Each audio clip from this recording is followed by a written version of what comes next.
Gajwel Pragnapur municipal chairman Rajamouli తండ్రి NC రాజయ్యకు తగ్గ తనయుడిగా రాజకీయాల్లో క్రియాశీల పాత్ర పోషిస్తూ కేసీఆర్ మెచ్చిన నేతగా మంచి గుర్తింపు తెచ్చుకున్నారు.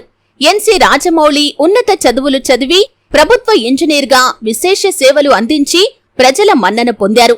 రాజకీయాల్లో కూడా తనదైన ముద్ర వేసుకుని గజ్వేల్ ప్రజ్ఞాపూర్ అభివృద్ధి ధ్యేయంగా ముందుకు సాగుతూ మచ్చలేని నాయకుడిగా, సౌమ్యుడిగా అందరి మన్ననలు పొందుతూ 7 పదుల వయస్సులో కూడా నవ యువకుడిలా ప్రజా సంక్షేమమే పరమావధిగా పలువురి మన్ననలు పొంది గజ్వేల్ ప్రజ్ఞాపూర్ మున్సిపల్ కు స్వచ్ఛ మున్సిపల్ గా ఢిల్లీలో అవార్డు తెచ్చి దేశవ్యాప్తంగా గజ్వేల్ ప్రజ్ఞాపూర్ మున్సిపల్ కు గుర్తింపు తెచ్చిన అపర చాణక్యుడు, రాజకీయ సేవారంగంలో తనదైన ముద్ర వేసుకుని ముందుకు సాగుతున్న మున్సిపల్ చైర్మన్ రాజమౌళితో ముఖాముఖి.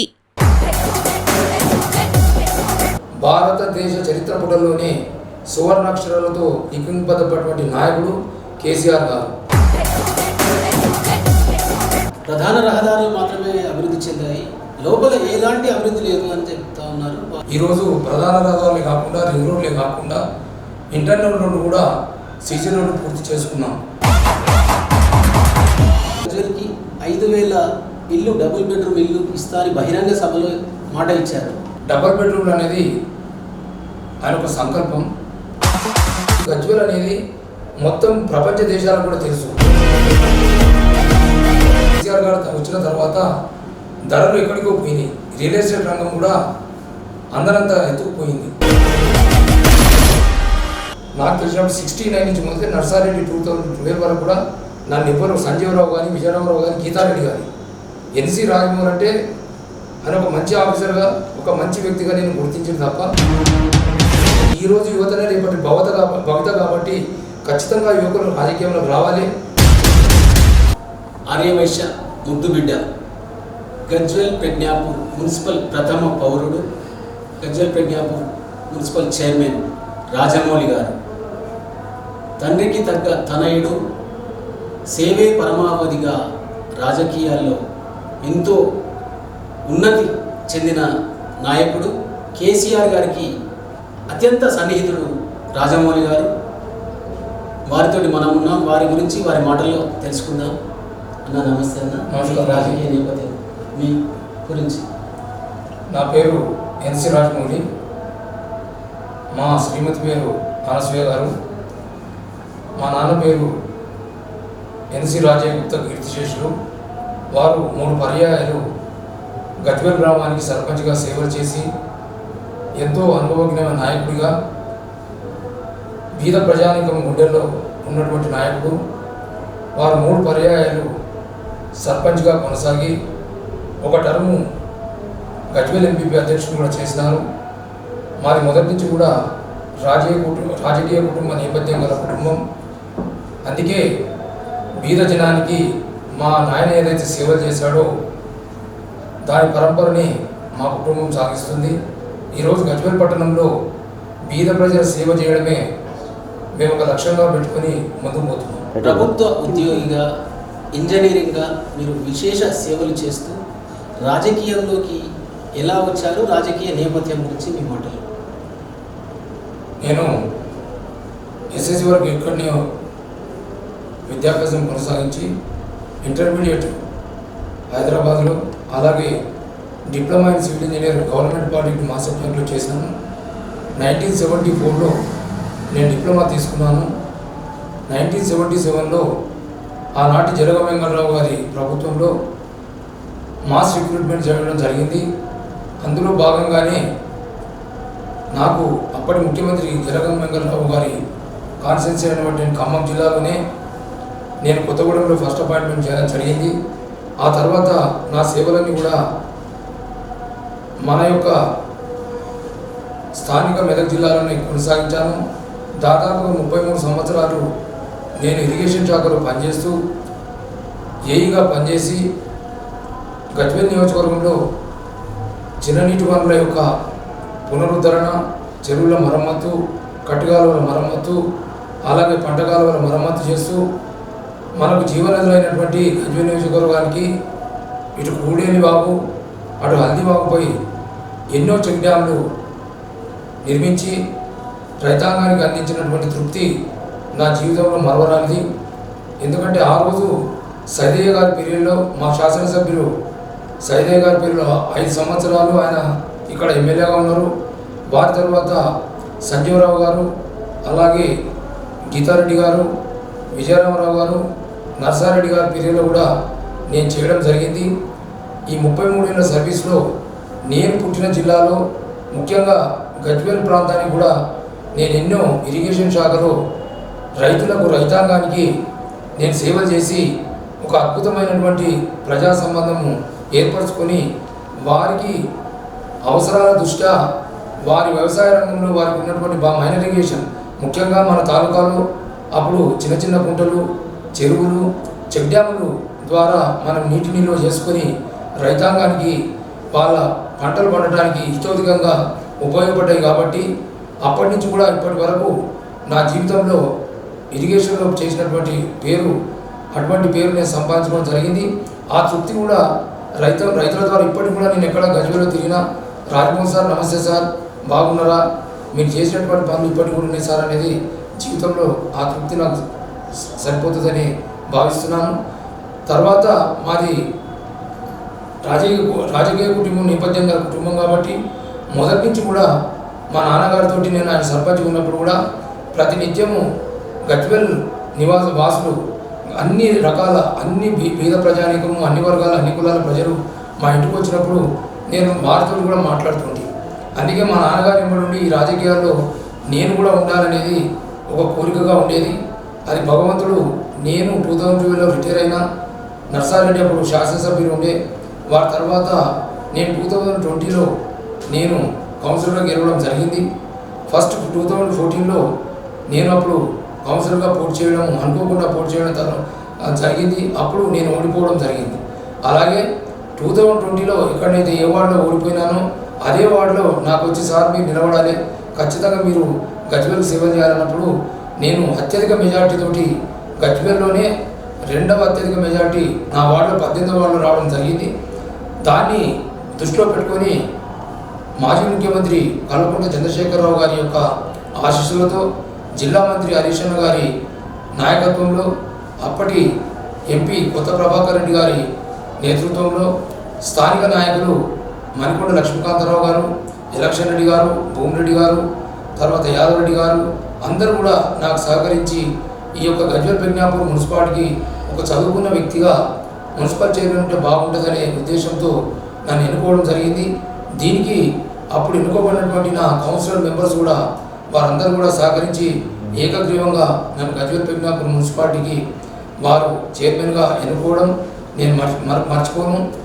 తదనుగుణంగా గత 2020 నుంచి ఇప్పటి వరకు కూడా నేను గజ్వేల్ ప్రజ్ఞాపూర్ మున్సిపాలిటీకి నా యొక్క పూర్తి అనుభవాన్ని రంగరించి ముఖ్యమంత్రి గారి ఆశీస్సులతో, హరీష్ అన్న గారి నాయకత్వంలో అభివృద్ధి కార్యక్రమాలని మా పాలకవర్గం ముందుకు తీసుకెళ్ళి ఈరోజు గజ్వేల్ పట్టణంలో జిల్లాలోనే, ఉమ్మడి మెదక్ జిల్లాలోనే గజ్వేల్ ప్రజ్ఞాపూర్ మున్సిపాలిటీ ఒక రోల్ మోడల్గా ఉన్నదనే విషయం మీ అందరికీ తెలుసు.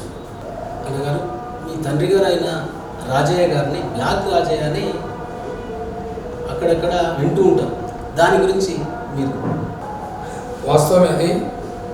ఎందుకంటే అప్పుడు మా నాన్నగారు చిన్న చిన్న వ్యాపారాలు చేసేది నాకు కూడా కొంచెం ఐడియా ఉన్నది. అప్పుడు ఇక్కడ ఏంటంటే షుగర్ అండ్ ఫర్టిలైజర్ ఇక్కడ దొరకపు, యూరియా అనేది వరి పంటకు చాలా అది చాలా ఇంపార్టెంట్ ఎరువు అది.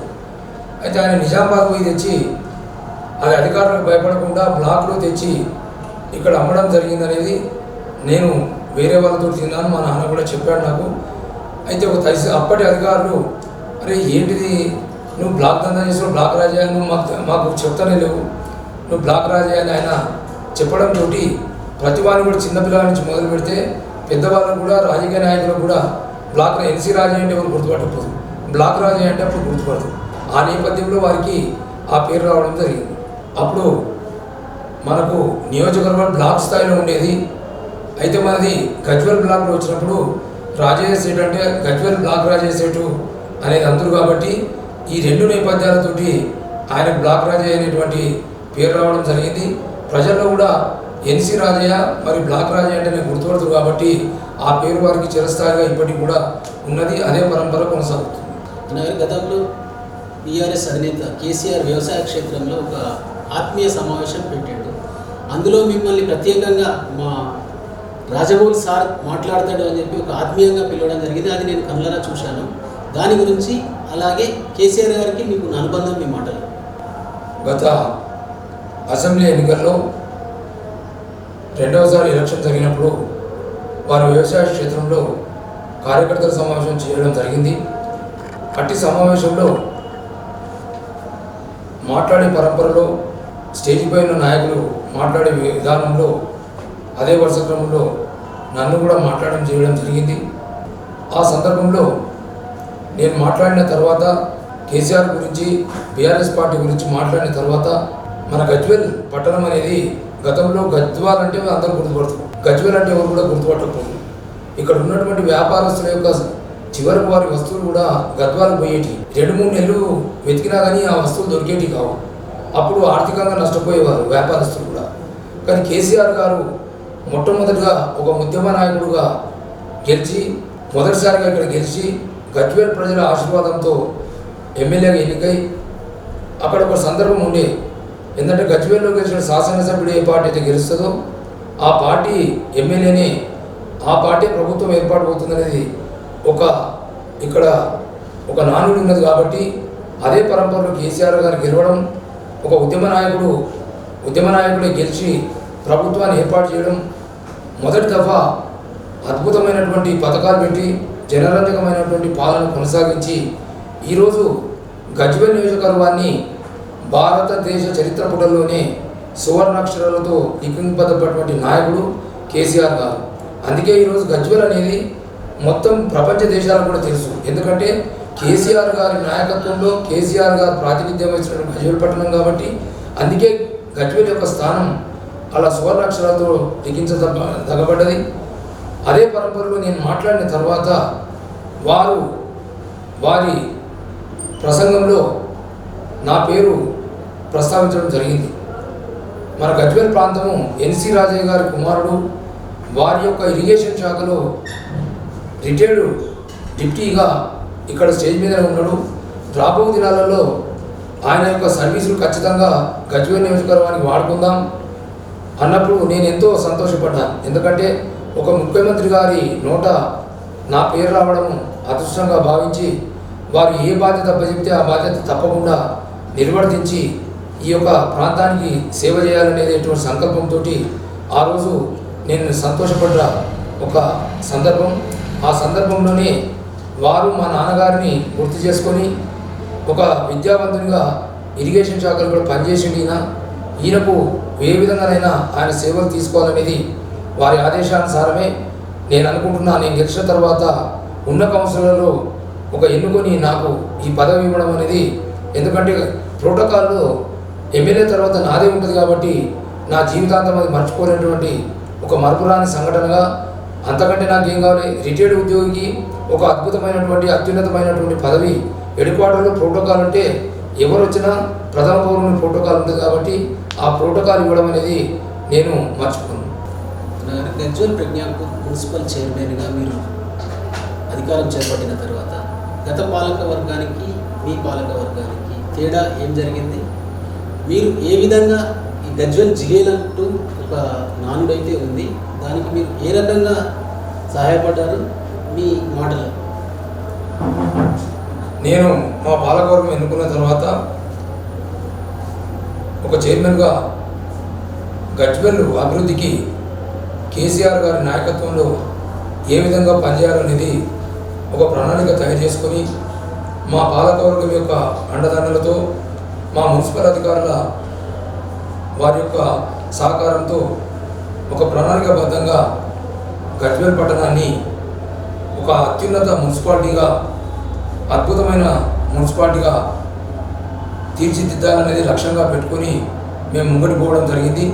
ముఖ్యంగా గజ్వేల్ పట్టణాన్ని ఆరోగ్య పట్టణంగా, హరిత పట్టణంగా ఉంచడానికి ప్రణాళికలు రూపొందించుకొని కేసీఆర్ గారి ఆశీస్సులతో భూగర్భ జల డ్రైనేజ్ సిస్టాన్ని వారు 100 కోట్లు మంజూరు చేయడం జరిగింది. దాని ప్రణాళికాబద్ధంగా పూర్తి చేయడం జరిగింది. ఈరోజు దోమల బిడత లేకుండా, మురికి కాలువలు మురికి లేకుండా పట్టణం ఆహ్లాదకరంగా మారింది. అలాగే హరితహారంలో ఈరోజు ఎక్కడెక్కడైతే చెట్లు పెంచాలనో, వన సంరక్షణ చేయాలనో, ఉన్న చెట్లని కాపాడుకుంటూ ఈరోజు ఒక హరిత విప్లవాన్ని గజ్వేల్ ప్రజ్ఞాపూర్ మున్సిపాలిటీలో ఏర్పాటు చేసుకొని ఈరోజు గజ్వేల్ పట్టణాన్ని హరిత పట్టణంగా, ఆరోగ్య పట్టణంగా తీర్చిదిద్దడం జరిగింది. అలాగే ప్రతి నిత్యము ప్రతి ఇంటి నుండి, అలాగే వీధుల నుండి, అలాగే వాణిజ్య వ్యాపార రంగాల ఏరియా నుండి చెత్తను మేము డబ్బు తీసుకెళ్తూ, అలాగే ఎక్కడ కూడా చెత్తను ఉంచకుండా ప్రతినిత్యం కూడా మా పారిశుద్ధ్య విభాగం యొక్క కార్మికులు కష్టపడుతూ ఈ యొక్క పట్టణాన్ని ఒక చక్కని పట్టణంగా, ఆరోగ్య పట్టణంగా, పరిశుభ్ర పట్టణంగా తీర్చడానికి మాకు సాయశక్తిలో పనిచేస్తున్నాం. అలాగే మంచినీటి వ్యవస్థను ఏదైతే మిషన్ భగీరథ ద్వారా వచ్చే నీటిని పొదుపుగా వాడుకుంటూ అన్ని 20 వార్డులు కూడా సక్రమంగా నీటి వినియోగం చేస్తున్నాం.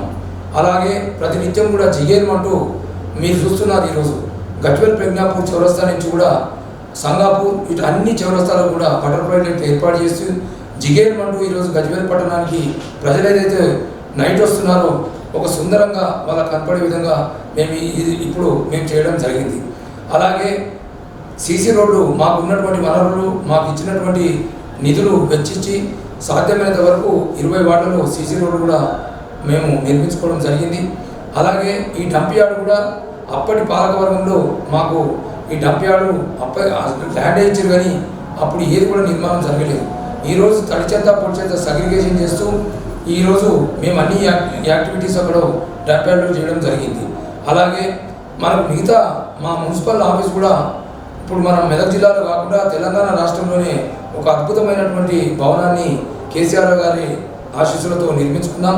విధి నిర్వహణలో అన్ని శాఖలకు కూడా అన్ని అంగుల ఏర్పాటుతోటి మున్సిపల్ భవనాన్ని కూడా పూర్తి చేసుకున్నాం. గజ్వేల్ ప్రజ్ఞాపూర్ మున్సిపల్ ఎంతో అభివృద్ధి చెందిందని మీ మాటలు చెప్తున్నారు. కొంతమంది ప్రతిపక్షాలు కేవలం ప్రధాన రహదారులు మాత్రమే అభివృద్ధి చెందాయి, లోపల ఎలాంటి అభివృద్ధి లేదు అని చెప్తా ఉన్నారు. వాటి గురించి మీ మాటలు.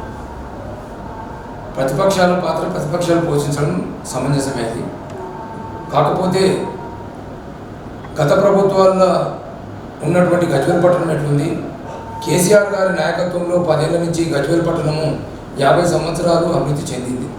ఈరోజు ప్రధాన రహదారులే కాకుండా, రింగ్ రోడ్లే కాకుండా ఇంటర్నల్ రోడ్డు కూడా సీసీ రోడ్డు పూర్తి చేసుకున్నాం.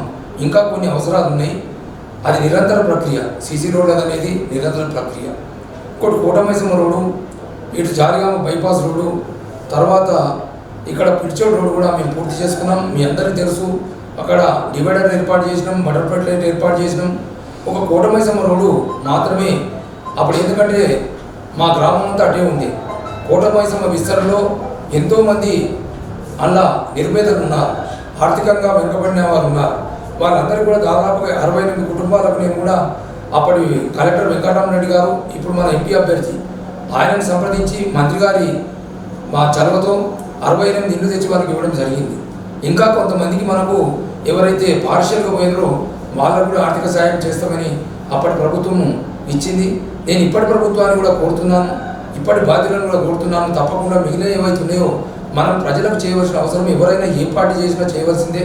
కాబట్టి కొన్ని మిగిలిపోయిన అంశాలని ఖచ్చితంగా ఈ ప్రభుత్వాన్ని కూడా నేను ఒక మున్సిపల్ చైర్మన్గా బాధ్యత వహిస్తూ వారికి సహకరిస్తూ, ఎక్కడైతే బీజ ప్రజానికం ఉన్నారో, ఎవరైతే ఇల్లు కోల్పోయినారో వాళ్ళందరికీ కూడా మనం న్యాయం చేయవలసిన అవసరం ఎంతైనా ఉంది. ఆ మిగిలిపోయినటువంటి కోటమైసమ్మ రోడ్డు కూడా మేము పూర్తి చేస్తాం. అందులో ఎలాంటి సంశయం లేదు. అదొక్కటే మిగిలింది కాబట్టి దాన్ని ఖచ్చితంగా పూర్తి చేస్తాం. అన్నగారు, కేసీఆర్ అంటే గొప్ప నేత, తెలంగాణ మాజీ ముఖ్యమంత్రి. తనే స్వయంగా గజ్వేల్కి 5,000 ఇల్లు, డబుల్ బెడ్రూమ్ ఇల్లు ఇస్తా అని బహిరంగ సభలో మాట ఇచ్చారు. అది ఇప్పటికీ నెరవేరలేదు. ఆ టాక్ మాత్రం నడుస్తుంది. దాని గురించి మీ వివరాలు. కేసీఆర్ గారు వచ్చిన తర్వాత డబుల్ బెడ్రూమ్ అనేది ఆయన ఒక సంకల్పం. వాస్తవంగా 1,250 ఇళ్ళు నిర్మాణం చేయడం జరిగింది. దానిలో అవి పూర్తి చేయడం జరిగింది. అదే వరుస క్రమంలో కాళేశ్వరం ప్రాజెక్టును పూర్తి స్వింగ్లో అదే పీరియడ్లో చేపట్టడం జరిగింది. అదే వరుస క్రమంలో రంగనాయక సాగర్, మన ప్రాంతంలో మల్లన్న సాగర్, కొండపోచమ్మ రిజర్వాయర్ ఇవన్నీ కూడా నిర్మాణం చేయడం జరిగింది. ఆ భూ నిర్వాసిత ఎవరైతే ముప్పు గ్రామాల ప్రజలు ఉన్నారో వాళ్ళకు ఆర్ఎండ్ఆర్ కాలనీ రీకన్స్ట్రక్షన్ రిహాబిలిటేషన్ భాగంగా పునరావాసం కల్పించేటువంటి బాధ్యత ప్రభుత్వం మీద ఉంటుంది. కాబట్టి అప్పుడు ఇక్కడ ఈ మల్లన్న సాగర్ వాళ్ళను ఎవరైతే ముప్పు గ్రామాలు ఉన్నారో వాళ్లకు అది ప్రాధాన్య క్రమంలో వాళ్ళను ఇక్కడ తేవడం జరిగింది. అది ముమ్మరంగా వెంకటరామరెడ్డి గారు, అప్పటి కలెక్టర్ వెంకటరామరెడ్డి గారి నేతృత్వంలో ఒక ఆర్ఎండ్ఆర్ కాలనీ నిర్మాణం అప్పుడు పూర్తి స్వింగ్లో జరగడం జరిగింది. అప్పుడే మా డబుల్ బెడ్రూమ్ కూడా కంప్లీట్ కావడం జరిగింది. అయితే ఏదైతే ఒక 100 సంవత్సరాలటువంటి భూ నిర్వాసంలో వాళ్ళు బాధలో ఉన్న క్రమంలో వాళ్ళని డబుల్ బెడ్రూమ్లో ఉంచడం జరిగింది. మేము అప్పుడు వాళ్ళతోటి అధికారులతోటి అడగడం జరిగింది, ముఖ్యమంత్రి గారి దృష్టికి తీయడం జరిగింది, మంత్రి గారి దృష్టికి కూడా తీసుకురావడం జరిగింది. వారు ఒకటే రిక్వెస్ట్ చేయడం జరిగింది, మన వాళ్ళకు తప్పకుండా ఇస్తాం గజ్వేల్ వాళ్ళకు, కానీ ఇప్పుడు ప్రస్తుత తరుణంలో ఇల్లు కోల్పోయినటువంటి భూ నిర్వాసితులకు మనము చేదోడు వాదోడు ఉండాలి, కొంచెము ఇబ్బంది ఉన్నా మీరందరూ సహకరించాలనే సందర్భంలో అక్కడ గుంపు గ్రామాల ప్రజలందరూ చేరిపోవడం జరిగింది.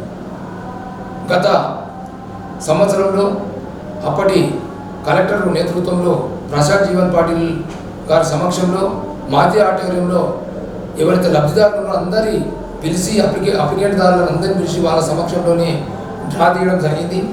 ఆ యొక్క వాళ్ళ సమక్షంలోనే వీడియో అవన్నీ పెట్టి ఒక మెజిస్ట్రేట్ ఆఫీసర్ సమక్షంలో జరిగింది కాబట్టి డ్రా తీసిండ్రు. అందులో దాదాపుగా 1100 ఇల్లు తీయడం జరిగింది.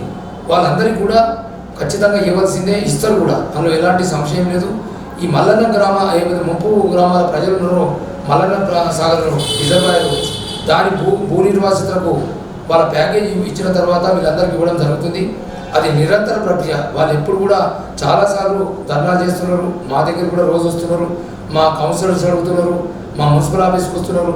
మేము మొన్ననే ఆడియోని కూడా కలవడం జరిగింది. హరీష్ కూడా ఒకనాడు ఇక్కడికి వచ్చినప్పుడు వాళ్ళని కూడా అడిగినారు. ఆయన పోయి కూడా ఆడియో దగ్గర కూర్చొని అవి చెప్పడం జరిగింది. ఈ ఎలక్షన్లో ఉన్నారు కాబట్టి ఆఫీసర్లు రెవెన్యూ వాళ్ళంతా కూడా ఈ ఒక 2 నెలల తర్వాత ఖచ్చితంగా వాళ్ళ ప్యాకేజీ అయిపోయినాక మల్లన్న సాగర్లను వాళ్ళ బయటకు పంపించినాక ఎవరికైతే లబ్ధిదారులకు డ్రా ద్వారా తీసిండ్రో తప్పకుండా ఆ ఇంట్లో కేటాయించడం 100% జరుగుతుంది. విజ్ఞప్తి చేస్తున్నా, మనం అందరం కలిసి బీద ప్రజానికానికి పార్టీలకు అతీతంగా మనం అందరం పనిచేయవలసి ఉంటుంది. కాబట్టి ఎవరైతే డ్రా తీసిన లబ్ధిదారులకు వాళ్ళ నంబర్లు కేటాయించడం జరిగింది. వాళ్ళందరికీ కూడా మేము మీరు అందరు కలిసి మన గజ్వేల్ వాసులకు ఏవైతే కేటాయించబడే ఇల్లు డబుల్ బెడ్రూమ్ వాళ్ళ చిరకాల కోరిక కాబట్టి, చిరకాల స్వప్నం కాబట్టి తప్పకుండా ఆ దిశగా పనిచేస్తాం. గజ్వేల్ అభివృద్ధి పరంపరలో కొనసాగుతూ ఉంది, కానీ ఇటీవల నిర్మించిన బస్ స్టాండ్ మనకు అందుబాటులో లేదు అని ప్రజల్లో అపోహ. దాని గురించి స్పందన. ఎప్పుడు కానీ ఒక పట్టణం అభివృద్ధి చెందాలంటే నలువైపులా అభివృద్ధి చెందాలి. అభివృద్ధి అనేది నిరంతర ప్రక్రియ. మనకి ఎక్కడైతే స్థలం ఉంటుందో, ఇక్కడ అనువైన స్థలం దొరుకుతుందో అవన్నీ కూడా కట్టవలసి వస్తుంది. నడిబొడ్డులో నీకు బస్ స్టాండ్ కట్టడానికి, బస్ డిపో నిర్మాణాన్ని చేయాలంటే ఈరోజు ధరలు కేసీఆర్ గారు వచ్చిన తర్వాత ధరలు ఎక్కడికో పోయినాయి. రియల్ ఎస్టేట్ రంగం కూడా అందరంతా ఎత్తుకుపోయింది. ఆర్థికంగా ప్రజలు బాగుపడ్డారు. చాలామంది ఈరోజు గజ్వేల్ ఒక ఎకరం ఉన్నోళ్ళు కోటీశ్వరుడు అయ్యాడు. అదే పరంపరలో గజ్వేల్ పెగ్నాపూర్ బస్ డిపోను, బస్ స్టాండ్ను మనము మన అవుట్స్కట్లో కట్టడం జరిగింది. గతంలో సిద్దిపేటలో అవుట్స్కట్లో కట్టినప్పుడు అక్కడ ప్రజలు కూడా, నేను మా అమ్మగారు ఉన్నప్పుడే అక్కడ పోయినప్పుడు అన్నారు బస్ డిపో బస్ స్టాండ్ దూరం ఉన్నది, కానీ ఇలా బస్ స్టాండ్ ఏమైంది అక్కడ నడమైంది. ఇప్పుడు కూడా గజ్వేల్ పెగ్నాపూర్ మున్సిపాలిటీలో ఏదైతే బస్సు స్టాండ్ నిర్మాణం చేసారో రాబో 1-2 సంవత్సరాల్లో ఖచ్చితంగా అభివృద్ధి చెందుతుంది. అది మనమే చూస్తాం. రైల్వే స్టేషన్ అనేది ఎప్పుడు కానీ రైల్వే స్టేషన్ అనేది నిరంతరం ఒక పెద్ద ప్రాజెక్టు కాబట్టి నడి పట్టణంలోకి ఎప్పుడు కూడా రైల్వే స్టేషన్ పోదు, అవుట్స్కట్కి వెళ్ళి పోతుంది. దానికి కూడా అవన్నీ దూరం కట్టినప్పుడే ఆ ఏరియా అంతా డెవలప్ అవుతుంది. మనం ఒక 1.5-2 ఇయర్స్లో ఇప్పుడు బస్ స్టాండ్ కూడా టచ్ అయితే ఇల్లు వ్యాపార రంగాలు పెరుగుతాయి. అలాగే అటు రైల్వే స్టేషన్ కూడా ఖచ్చితంగా ఆ ఏరియా అంతా డెవలప్ అవుతుంది. అందుకే కేసీఆర్ గారు దూరదృష్టితో అందరితో చర్చించి అక్కడ నిర్మాణం చేయడం జరిగింది. అన్నగారు, గజ్వేల్ ప్రజ్ఞాపూర్ మున్సిపల్ శరవేగంగా అభివృద్ధి చెందుతుంది, మీ పాలన పర్ఫెక్ట్గా ఉంది. కానీ ఈ మధ్య కాలంలో అసమ్మతి గలం అనేది బయట వింటా ఉన్నాము. మీకు అసమ్మతి వర్గానికి ఏమైంది అసలు మీ మాటలు? వాస్తవంగా మా గజ్వేల్ ప్రజ్ఞాపూర్ మున్సిపాలిటీ పాలకవర్గంలో మేమంతా కుటుంబ సభ్యులుగానే పనిచేస్తున్నాం.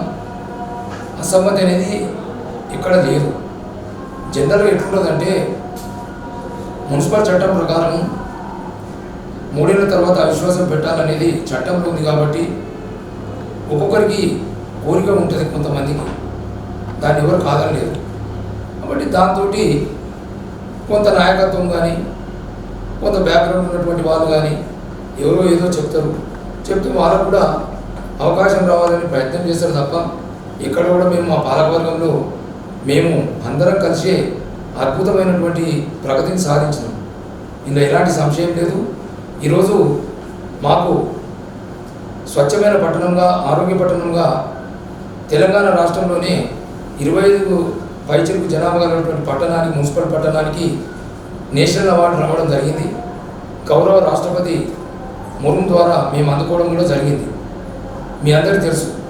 మేమందరం పాలకవర్గం ఇవన్నీ కలిసి చేయకపోతే ఈ విజయాన్ని ఎట్లా సాధిస్తాం? అపోవాది అంతే తప్ప అవన్నీ రాజకీయంలో చిన్నవి జరుగుతూనే ఉంటాయి. కానీ మా పాలకవర్గ సభ్యులు కూడా మేమందరం కూడా కలిసే పనిచేస్తాం, మేము కలిసే ఉంటున్నాం. 4.5 సంవత్సరాలు పూర్తి చేసుకున్నాం. అది అపోహ పెట్టుకుంటే అది ఎవరు అపోహ వాళ్ళది అంతే తప్ప మా దగ్గర వేరే అటువంటి ఏం లేవు. అనగారు, మీ తండ్రి రాజకీయ అరంగేట్రం చేశారు, తదనంతరం మీరు కూడా రాజకీయంలో ఒక వెలుగుతూ ఉన్నారు. తర్వాత మీ తనయుడు ఎల్సి సంతోష్, ఈ మధ్య పేరు బాగా వింటా ఉన్నాము, యూత్లో మంచి క్రేజ్ ఉంది. తను కూడా రాజకీయంలోకి వస్తే మీరు స్వాగతిస్తారు? తప్పకుండా స్వాగతిస్తాను. ఎందుకంటే నేను 70 సంవత్సరాలు 55 సంవత్సరాలు ఉద్యోగం చేసినాను. ఈ యొక్క 12 ఏళ్ళు 15 ఏళ్ళ నుంచి కూడా అప్పటికి రాజకీయంలో ఉన్న ప్రత్యక్షంగా లేకున్నా పరోక్షంగా ఉన్న ప్రత్యక్ష రాజకీయాలకు నేను 2012 నుంచి నిరంతరంగా ప్రజల మధ్య ఉంటూ ఈరోజు మున్సిపల్ చైర్మన్గా నేను బాధ్యత నిర్వహిస్తున్నాను. ఖచ్చితంగా మాది రాజకీయ నేపథ్యం గల కుటుంబం కాబట్టి నాతోటి ఉన్న మా నాన్నతో ఎట్లున్నానో నా కుమారుడు కూడా ప్రజాసేవలు చేయాలనే ఉత్సాహం ఉన్నప్పుడు తప్పకుండా ప్రోత్సహిస్తాను. ఒక యువకునిగా ఈరోజు సాఫ్ట్వేర్ ఇంజనీర్గా ఉండి 12 సంవత్సరాలు సాఫ్ట్వేర్ ఇంజనీర్గా చేసి 40 లక్షల ప్యాకేజ్ వదులుకొని కూడా ఈరోజు నాయకుడు ఉండి యువతకు ప్రేరేపించుకుంటూ యువతను ఒకతాడిపై తెచ్చుకున్నటువంటి నా కుమారుడు వస్తే తప్పకుండా స్వాగతిస్తాను. ప్రజలు కూడా అదేవిధంగా ఆయనను కూడా ఆశీర్వదించాలని కోరుకుంటున్నాను. రాబో దినాలలో గజ్వేల్ ప్రజానీకం ఎన్సీ రాజయ్య కుటుంబం అంటే ఒక బ్రాండ్గా ఆ దేవుని దయ వల్ల, అమ్మవారి కృపా కటాక్షం వల్ల ఆ ఆశీస్సులు మాపై ఎల్లప్పుడూ ఉండాలని కోరుకుంటూ గజ్వేల్ ప్రజలు ఎప్పటి కూడా మమ్మల్ని ప్రేమ వాత్సల్యాలతో చూడాలని కోరుకుంటూ తప్పకుండా యువతను రాబో దినాల్లో యువతకు మేము బ్యాక్ నుండి ప్రజా సంక్షేమ ధ్యేయంగా పనిచేయాలనేది వారికి వెంటుండి తప్పకుండా ఏ యువకుడు వచ్చినా నా ఒకటే చెప్తాను, యువత రేపటి ఈరోజు యువతనే రేపటి భవిత కాబట్టి ఖచ్చితంగా యువకులు రాజకీయంలో రావాలి. రాజకీయం అరంగేట్రం చేస్తేనే వాళ్ళు ప్రజాక్షేత్రంలో ఉంటేనే ప్రజలకు కూడా సంతోషం ఉంటుంది, యువతకు కూడా ప్రేరేపణ జరుగుతుంది. కాబట్టి నేను స్వాగతిస్తాను. గజ్వేల్ ప్రజ్ఞాపూర్ మున్సిపల్ ప్రథమ పౌరుడు, మున్సిపల్ చైర్మన్గా ఎన్నో అభివృద్ధి కార్యక్రమాలు నిర్వహిస్తూ ఉన్నారు. ఈ మధ్యకాలంలో మీరు ఈ ప్రాంతాన్ని మీకు కాకుండా ఇతర వ్యక్తి ఇక్కడ శాసిస్తుందని చెప్పేసి ప్రజల్లో టాక్ నడుస్తూ ఉంది. అలాగే అసమ్మతిని ప్రేరేపించిండు అని కూడా నడుస్తూ ఉంది. దానిపై మీ స్పందన? ఎవరు చెప్పి మీకు ఈ క్వశ్చన్? ఎవరు చెప్పి మీకు ఇది ఎక్కడున్నది? అది మా దగ్గర విభేదాలు ఉన్నాయి, ఎవరు ప్రోత్సహిస్తున్నారని ఇక్కడ చెప్పి ఎవరని చెప్పిండ్రు. అటువంటిది ఏం లేదు. జనరల్గా రాజకీయంలో వర్గ పోరాటాలు, గ్రూప్ రాజకీయాలు సహజం. కానీ నేను వచ్చిన తర్వాత ఒక మున్సిపల్ చైర్మన్గా ఒక చిన్న సంఘటన కూడా ఇక్కడ జరగలేదు. పార్టీని కాపాడుకుంటూ, వ్యక్తులను కాపాడుకుంటూ, గౌరవం ఇస్తూ ఈరోజు 4.5 సంవత్సరాలు గజ్వేల్ ప్రజ్ఞాపూర్ మున్సిపాలిటీ అనేది మెదక్ జిల్లాలో కాకుండా తెలంగాణ రాష్ట్రంలోనే మా మున్సిపల్ చేంబర్లోనే ఒక పేరున్న దీనికి. అందుకే ఆ పేరును కాపాడాలనే విధంగా అందరి నాయకులను కలుపుకొని పోవడం జరిగింది. అది నా కర్తవ్యంగా భావించి ఈరోజు బీఆర్ఎస్ పార్టీకి మచ్చ లేకుండా, ఇలాంటి చిన్న సంఘటనలు లేకుండా వాళ్ళందరినీ ఒకతాటిపై తీసుకుపోయిన ఘనత నాకు దక్కిందనేది నేను నా పర్సనల్గా భావిస్తున్నా. అటువంటి విభేదాలు లేవు. నేను సైదే అప్పటి నుంచి సైదే శాసనసభ్యుడు నాకు తెలిసినప్పుడు 69 నుంచి మొదటి నర్సారెడ్డి 2012 వరకు కూడా ఎన్సీ రాజమోహన్ సార్ మీద ఈవెన్ ప్రతాప్ రెడ్డి కానీ, యాదవ్ రెడ్డి కానీ, నర్సారెడ్డి కానీ, భూమిరెడ్డి కానీ, ఎలక్షన్ రెడ్డి కానీ, కాంతారావు కానీ, తర్వాత అప్పటి రంగారెడ్డి సాబు కీర్తిశేషులు కానీ, నన్ను ఎవ్వరు సంజీవరావు కానీ, విజయరామరావు కానీ, గీతారెడ్డి కానీ, ఎన్సీ రాజమోహన్ అంటే ఆయన ఒక మంచి ఆఫీసర్గా, ఒక మంచి వ్యక్తిగా నేను గుర్తించింది తప్ప నాకు నన్ను ఒక్కరు కూడా మందలించిన విషయం నాకే తెలియదు. నేను అదే పోల పనిచేస్తాను. ఎందుకంటే ఒక నిబద్ధత పనిచేయాలి. ఒక అధికారిగా పనిచేసినా, ఒక రాజకీయ నాయకునికి పనిచేసినా నిబద్ధత పనిచేసి మన స్టైల్లో మనం పనిచేసినప్పుడు ఎవ్వరు కూడా మనం ఏం చేయలేము. కాబట్టి అటువంటిది నా దగ్గర గ్రూప్ రాజకీయాలకు తావులేదు, లేకుంటే వ్యక్తిగత ద్వేషాలు లేవు. నేను అందరికీ కలుపుకొని పనిచేసిన బీఆర్ఎస్ పార్టీ యొక్క ఒక ట్రేడ్ మార్క్ గజ్వేల్ కేసీఆర్ గారు నియోజకవర్గం కాబట్టి ఆయన రెండు పర్యాయాలు ఇక్కడ మంత్రి ఎమ్మెల్యే గెలిచింది కాబట్టి ఆయన పేరుకు తగ్గ పని చేసినా కానీ ఆయన కీర్తి ప్రతిష్టలు ఎక్కడ కూడా తగ్గింది. అట్లా పనిచేసిన కాబట్టి ఈరోజు గత పార్లమెంట్ ఎలక్షనే కానీ, కొత్త ప్రభాకర్ ఎలక్షనే కానీ, తర్వాత కేసీఆర్ గారి 2వ పర్యాయం ఎలక్షన్లో కానీ మేము బ్రహ్మాండమైనటువంటి మెజార్టీ తెచ్చాం. 78,000 తెచ్చినాం. అప్పుడు నర్సారెడ్డి గారు, ప్రతాప్ రెడ్డి గారు ఒకటి ఉన్న టౌన్లో 78,000 కాన్స్టిట్యున్సీలో 78,000 మెజార్టీ వచ్చింది. పోయిన ఎలక్షన్లో కూడా 48,000 మెజార్టీ వచ్చింది. పోయినసారి మేము టౌన్లో దాదాపు 7,000 మెజార్టీ తేవడం జరిగింది. ఈసారి కూడా వెంకటరామరెడ్డి గారి ఎంపీ ఎలక్షన్లో కూడా ఆ యొక్క మెజార్టీని తప్పకుండా మేము తేవడానికి మేము శాయశక్తులా పనిచేస్తున్నాం. ఆ మెజార్టీని తగ్గించకుండా పనిచేస్తామని తెలియజేస్తాం. అన్నగారు, గజ్వేల్ అంటే బీఆర్ఎస్ కంచుకోట. ఈ మధ్య కాలంలో బీఆర్ఎస్ నుంచి కాంగ్రెస్ పార్టీలోకి వలసలు రకంగా జరుగుతూ ఉన్నాయి. నర్సారెడ్డి గారి ఇంటి వరకు క్యూ లైన్లో నడుస్తూ ఉన్నారు. గజ్వేల్ ప్రజ్ఞాపూర్ మున్సిపల్ పై ఎంతో ప్రభావం చూపిస్తున్నాయి. దానిపై మీ స్పందన? వాస్తవంగా ప్రభుత్వం మార్పిడి జరిపినప్పుడు వలసలు అనేది నాయకుల అవసరాల దృష్ట్యా, స్థానిక పరిస్థితుల దృష్ట్యా వలసలు జరుగుతుంటాయి. ప్రజలు కూడా అన్ని గమనిస్తుంటారు. ప్రజలు సరైన సమయంలో సరైన సమాధానం చెప్తారు అనేది అందరికీ తెలుసు. ఒక్కొక్క కాన్స్టిట్యున్సీలో ఒక్కొక్క పరిస్థితి ఉంటుంది. కాబట్టి ఈరోజు కాంగ్రెస్ ప్రభుత్వం గెలిచింది, మనకు కొన్ని పనులు అవుతాయనే భావనతోటి అక్కడికి వలసలు పోవడం జరుగుతుంది, సహజమే. మన నియోజకవర్గంలో కూడా అవి ప్రస్తుతం జరుగుతున్నది. కాబట్టి నాయకుల విజ్ఞతకు వదిలిపెట్టి ఆ విషయాన్ని ప్రజలు గమనిస్తుంటారు. కాబట్టి వలసలు అంటే కామన్గా జరుగుతుంది. బీఆర్ఎస్ అధినేత మాజీ ముఖ్యమంత్రి కేసీఆర్ గతంలో ముఖ్యమంత్రి హోదాలో ఉన్నాడు కాబట్టి గజ్వేల్కు రాలేదు. అయినా ఈసారి కేవలం ఎమ్మెల్యేగా మాత్రమే గెలిచాడు. ఇప్పుడు కూడా గజ్వేల్కి ఒక్కసారి కూడా రాలేదు అని ప్రజల్లో ఎంతో అపోహ ఉంటుంది. కేసీఆర్ గజ్వేల్కి రావాలని మీరు ఎవరూ ప్రయత్నం చేయడం లేదా? అక్కడి వరకు మీరు ఈ విషయాన్ని వెళ్ళలేకపోతున్నారు? అదేం లేదు. గతంలో వారు శాసనసభ్యునిగా, ముఖ్యమంత్రిగా ఉన్నారు కాబట్టి ముఖ్యమంత్రిగా అయిన తర్వాత గురుతరమైనటువంటి బాధ్యతలు ఎన్నో ఉంటాయి. ఆయన ఎక్కడున్నా గజ్వేల్ సమగ్రాభివృద్ధికి సరైన ప్రణాళికలు తనే తయారు చేయించి ఈరోజు అద్భుతమైనటువంటి మనకు అభివృద్ధి మనకు అల్లమొకటి ఉన్నది. వారు రాలేదని అపోహ ఉంటే ఉండవచ్చు, నేను కాదంటలేను. ఆయన ఎక్కడ ఉన్నా తన నియోజకవర్గానికి అవసరమైన నిధులు గడా ప్రత్యేకాధికారిని నియమించి అన్నీ చూసుకున్న సందర్భం. అలాగే జిల్లా మంత్రి హరీష్ అన్న గారు కూడా సిద్దిపేటతో సహా గజ్వేల్ కూడా కొంత సమయాన్ని కేటాయించిన మాట వాస్తవం. ఆయన మొన్ననే అందరినీ కూడా పిలవడం జరిగింది. గత ఎలక్షన్లో కూడా కార్యకర్తల మీటింగ్ కూడా పెట్టి చెప్పడం జరిగింది. నేను మీ మధ్యలో లేకపోయినా అరుదుగా లేకపోవడం వాస్తవమే. నేను తప్పకుండా ఈసారి మిమ్మల్ని కలుస్తానని చెప్పడం జరిగింది. అదేవిధంగా కార్యకర్తలను కూడా ఈ మధ్యన పిలవడం జరిగింది. వారు ఈ ఎలక్షన్లో వస్తారని తప్పకుండా ఆశాభావం వ్యక్తం చేస్తున్నాను. ఆయన కూడా చెప్పడం జరిగింది. తప్పకుండా ఆయన ప్రజల మధ్యన బస్ యాత్ర పెట్టి తిరగడం జరుగుతుంది. మీ అందరికీ తెలుసు, ఈరోజు 15 పార్లమెంటరీ నియోజకవర్గ స్థానాలలో తిరగడం జరుగుతుంది ప్రణాళికాబద్ధంగా. ఖచ్చితంగా మన గజ్వేల్ కానీ మన సిద్దిపేట ప్రాంతంలో కానీ వారు కార్యకర్తలు కలిసే అవకాశం తప్పకుండా. అనగానే ఈ మధ్యకాలంలో వలసలు పెరుగుతున్న క్రమంలో మున్సిపల్ చైర్మన్ రాజమౌళి గారి చూపు కూడా కాంగ్రెస్ వైపు అని పబ్లిక్లో టాక్ నడుస్తుంది. దానిపై మీ వివరణ? అది అపోహ మాత్రమే.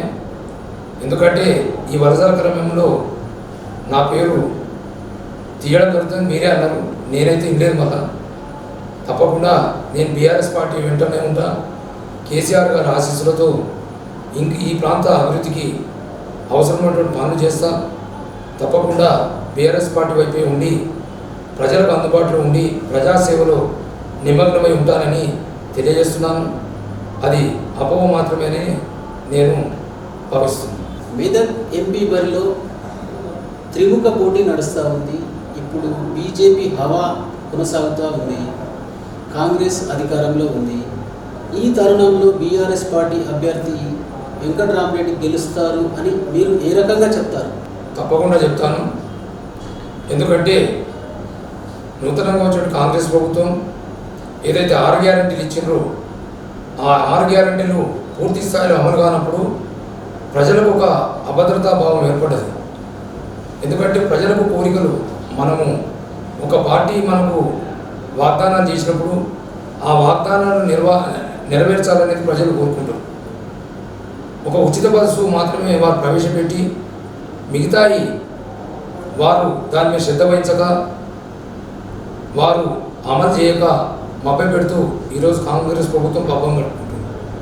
బీజేపీ పార్టీ ఏమో మతాలకు కులాలకు ముందుకు తీసుకొచ్చి రాజకీయ లబ్ధి పొందాలని బీజేపీ పార్టీ చూస్తుంది. కాంగ్రెస్ ప్రభుత్వం ఏమో లేని హామీలు ఇచ్చి రుణమాఫీ చేద్దామని కొత్తగా ఆగస్టు 1 డెడ్లైన్ పెట్టి వారు చెప్పడం జరుగుతుంది. ఈ 2 పార్టీలు కూడా మెదక్ జిల్లాలో, ఉమ్మడి మెదక్ జిల్లాలో నమ్మే పరిస్థితుల్లో ప్రజలు లేరు. ఓటర్ మహాశయులు అంతా విజ్ఞత కలిగినటువంటి వాళ్ళు అన్నీ గమనిస్తున్నారు. కాబట్టి ఖచ్చితంగా బీఆర్ఎస్ పార్టీ వైపే ఉంటారని నేను దృఢ సంకల్పంతో చెప్తున్నాను. ఎందుకంటే ప్రజల దగ్గరికి పోయినప్పుడు ఆ స్పందన కనబడుతుంది. ఎందుకంటే రైతాంగానికి వ్యవసాయంలో కరెంటు సహకారం రాక, పండించినటువంటి ధాన్యాన్ని కొనుగోలు చేయక, ఈ 6 గ్యారెంటీల్లో భాగంగా మహిళలకు 2500 ఇవ్వక, పెన్షన్లు కూడా ప్రతి నెల టంచన్గా రాక, వ్యవసాయ పెట్టుబడి వ్యవసాయ సాయం అందక రైతాంగం కూడా సతమతమవుతున్నారు. గతంలో 24 గంటల కరెంట్ ఉండేది. ఇప్పుడు ఎప్పుడు పోతుందో ఎప్పుడు వస్తుందో కొంత ఇబ్బంది కలుగుతుందని ప్రజలు గమనిస్తున్నారు. బీజేపీ ఏమో వాళ్ళకి చెప్పే ఏజెండా సెంట్రల్ కేంద్ర ప్రభుత్వం 1 రూపాయి కూడా మనకు ఇయ్యక బీఆర్ఎస్ పార్టీని మనము చాలా ఇబ్బంది పెట్టినటువంటి సంఘటనలు మనకు తెలుసు. కాబట్టి ఈ 2 పార్టీలను ప్రజలు నమ్మే పరిస్థితుల్లో లేరు. అందుకే రఘునందన్ రావు అక్కడ ఎమ్మెల్యేగా ఉన్నప్పుడు వాగ్దానం చేయాలని అందరూ అంటున్నారు. కాబట్టి వారు బీజేపీ అభ్యర్థిగా, ఇటు కాంగ్రెస్ అభ్యర్థిగా నీలమ్మ గారు, ఇటు వెంకటరామారెడ్డి బీఆర్ఎస్ పార్టీగా ఉన్నారు. కాబట్టి కేసీఆర్ గారు ఆశీస్సులో వెంకటరామారెడ్డి గారు వారు ఒక కలెక్టర్గా పనిచేసి సేవ చేసినటువంటి చరిత్ర వాళ్ళకు ఉన్నది. కొన్ని వారి ద్వారా కూడా కొన్ని ఇబ్బందులు కలగవచ్చునే కాదంటలేను, కానీ 75% 80% ఆయన చేయడం జరిగింది. ఈ ప్యాకేజీలు కొంత ఇబ్బంది ఉన్నప్పుడు కూడా వారు అధిగమించి ఎంపీగా గెలిస్తే వారు తప్పకుండా సహాయం చేస్తారు. ఇంకోటి, వారు ఒక వ్యక్తిగా, ఒక ఎంపీ అభ్యర్థిగా వారు వాగ్దానం చేయడం జరిగింది. ఒక 100 కోట్ల రూపాయలతోటి నిధిని ఏర్పాటు చేసి పీవీఆర్ ట్రస్ట్ ద్వారా నిరుద్యోగ యువతకు భరోసా కల్పిస్తూ ఒక training programs, skill development programs పెట్టి వారికి ఉపాధి హామీ కల్పించి ఉద్యోగాలు ఇప్పిస్తానని కూడా వారు చెప్పడం జరుగుతుంది. పేద విద్యార్థులకు ట్రస్ట్ ద్వారా వారే స్వయంగా ఫీజు చెల్లించి విద్యార్థులకు విద్యా బోధన చేయిస్తానని వారు స్వాగతించాలను. ఎందుకంటే ఏ ఎంపీ అభ్యర్థి కూడా 100 కోట్లు నా స్వంత నిధులతో నేను చేస్తానని ఎవరు చెప్పలేదు. రెండవ అంశం ఏంటంటే ప్రతి నియోజకవర్గంలో ఆయనకి 7 అసెంబ్లీ నియోజకవర్గాలు ఉన్నాయి. ప్రతి అసెంబ్లీ హెడ్క్వార్టర్లో ఒక మంచి ఫంక్షన్ హాల్, అధునాతన ఫంక్షన్ హాల్ కట్టించి ఒక 9 నెలల వాళ్ళు పూర్తి చేసి బీద ప్రజానికానికి ₹1 ఆ ఫంక్షన్ హాల్ అందుబాటులో తెస్తానంట. ఈ రెండు ఒక అద్భుతమైనటువంటి వారు ప్రాజెక్టులు ఎన్నుకోవడం వాళ్ళ సొంత ప్రజలతో. అదేవిధంగా ఎంపీ నిధులు తప్పకుండా ఆయన తెస్తాడు. ఒక విద్యావేత్తగా పార్లమెంట్లో ఆయన కథం విప్పియాలి. ఎందుకంటే అన్ని భాషలు రావాలి. పార్లమెంట్లో కూర్చున్నప్పుడు హిందీ కానీ, ఇంగ్లీష్ కానీ, తెలుగు కానీ అర్థం చేసుకొని మనం నిధులు తెప్పించేటువంటి అవసరం ఆడ ఎంపీగా ఉంటుంది. కాబట్టి వెంకట్రామారెడ్డి గారి మీద కేసీఆర్ గారు పూర్తి నమ్మకం పెట్టి ఒక అభ్యర్థిగా, ఒక ఐఏఎస్ రిటైర్డ్ ఆఫీసర్గా మనకు ఇక్కడ అభ్యర్థిగా పెట్టింది. కాబట్టి తప్పకుండా ఆ విధంగా వాళ్ళు పనిచేస్తారు. అందుకే నా యొక్క నమ్మకం, ఎవరెన్ని కబుర్లు చెప్పినా, ఏ వారి మీద ప్రచారం చేసినా వెంకట్రామారెడ్డి గెలుపు నల్లేరు మీద నడకనే ఉంటుంది. కాబట్టి ఒక మెజార్టీ ఎంత ఇస్తారనేది ప్రజల మీద ఉంటుంది. ప్రజలు విఘ్నులు కాబట్టి వారు ఓటేసినప్పుడు ఆలోచించి ఖచ్చితంగా బీఆర్ఎస్ పార్టీ పట్టం కడతారనేది నేను తప్పకుండా చెప్పగలుగుతాను. మీ తండ్రి గారు అయిన రాజయ్య గారిని బ్లాక్ రాజయ్య అని అక్కడక్కడ వింటూ ఉంటాం. దాని గురించి నువ్వు బ్లాక్ దందా చేసిన బ్లాక్ రాజయ్య మాకు చెప్తానే లేవు. నువ్వు బ్లాక్ రాజయ్య అని ఆయన చెప్పడంతో ఎన్సీ రాజయ్య అంటే ఎవరు గుర్తుపట్టకపోదు, బ్లాక్ రాజయ్య అంటే అప్పుడు గుర్తుపడదు. అసమ్మతి గలం అనేది బయట వింటా ఉన్నాము. మీకు అసమ్మతి వర్గానికి ఏమైంది అసలు? అసమ్మతి అనేది ఇక్కడ లేదు. 3 ఏళ్ల తర్వాత అవిశ్వాసం పెట్టాలనేది చట్టంలో ఉంది. కాబట్టి మున్సిపల్ పట్టణానికి నేషనల్ అవార్డు రావడం జరిగింది. మున్సిపల్ చైర్మన్ రాజమౌళి గారి చూపు కూడా కాంగ్రెస్ వైపు అని పబ్లిక్లో టాక్ నడుస్తుంది. దానిపై మీ వివరణ? అది అపోహ మాత్రమే. నగర మీరు వైశ్య రత్న, వైశ్య ముద్దుబిడ్డ, వైశ్య సామాజిక వర్గానికి మీరు మున్సిపల్ చైర్మన్గా అయిన తర్వాత ఈ గజ్వేల్ మున్సిపల్ ప్రాంతానికి ఏమైనా చేశారా? ఒక నాయకుడు కులాల మీద పనిచేయడం అనేది అది నేను ఏకీభవించా. గజ్వేల్ ప్రజ్ఞాపూర్ మున్సిపాలిటీలో కేసీఆర్ గారి నాయకత్వంలో ఈరోజు అన్ని కులాలకు స్థలాలు ఇచ్చి భవన నిర్మాణాలు చేయించి ఈరోజు అందుబాటులోకి తెచ్చిన ఘనత కేసీఆర్ గారికి, జిల్లా మంత్రి హరీష్ అన్న గారికి, అప్పటి ఎంపీ కొత్త ప్రభాకర్ రెడ్డి గారికి, ఇక్కడ ఉన్నటువంటి మా స్థానిక నాయకులకు దక్కుతుంది. అదే వరుస క్రమంలో ఈరోజు మనం అన్ని కులాలకి భవనాల నిర్మాణం చేయడం జరిగింది. అదే వరుస క్రమంలో వైశ్యులకు కూడా ఆ రోజు నేను వైశ్యునిగా నేను మంత్రి గారి దగ్గర పోయినప్పుడు మీకు ఏం కావాలన్నప్పుడు ఆ వైశ్య భవనం లేదన్నప్పుడు అన్ని కులాలతో పాటు మాకు కూడా స్థలం ఇవ్వడం జరిగింది. వైశ్య భవనం కూడా అద్భుతంగా నిర్మాణం చేయడంలో నేను ముందున్నాను. వైశ్య భవనం ఈరోజు రింగ్ రోడ్లో అది పూర్తి స్థాయిలో 95% కంప్లీట్ కావడం జరిగింది. అదేవిధంగా మా వాసవి మాత యొక్క దేవాలయ నిర్మాణం కావాలనేది మా యొక్క స్థానిక వైశ్య నాయకుల యొక్క సంకల్పం. వైశ్య కుటుంబాలందరూ కూడా అమ్మవారి గుడి నిర్మించుకోవాలనేది అందరి సంకల్పంతో మా వైశ్యుల యొక్క వైశ్యదాతలతోటే వారి యొక్క ద్రవ్యంతో ఈరోజు రాబో దినాలలో వాసవి కన్యకా పరమేశ్వరవత ఆలయం అద్భుతంగా నిర్మించుకోబోతున్నాం. రాబో దినాలలో ఖచ్చితంగా వైశ్యులకు నేను అండగా ఉంటాను. వైశ్యుల యొక్క అందరి సహాయ సహకారాలతోటి వారి యొక్క ద్రవ్యంతో ఈ యొక్క ఆలయం నిర్మాణం సుందరంగా అతి అద్భుతంగా నిర్మాణం చేసుకోబోతున్నాం. అన్ని కులాలకు కూడా మేము ఎప్పుడు కూడా అండగా ఉంటూ వైశ్యులకు కూడా అండగా ఉంటూ ఈ రాజకీయ ప్రస్థానాన్ని కొనసాగిస్తానని మీ ద్వారా తెలియజేస్తున్నాను. అన్నగారు రాజకీయ రంగంలో రాణిస్తూ సేవా రంగంలో కూడా మీరు తనదైన ముద్ర వేసుకుంటూ దాదాపు 7-10 వయసులో కూడా మీరు నవ యువకుల్లా పని చేస్తూ ఉన్నారు. దానిలో మీ విజయ రహస్యం? అందులో రహస్యం ఏం లేదు. అమ్మవారి యొక్క దీవెనలు, భగవంతుని యొక్క ఆశీస్సులు. నేను ఉద్యోగంలో ఉన్నప్పుడు కూడా ఫీల్డ్ మీద తిరగటం, రాజకీయంలో వచ్చినాక కూడా నేను ఈ వయసులో కూడా నేను ప్రోగ్రామ్ ఉంటే నేను మిస్ కాను, 99% మిస్ కాను.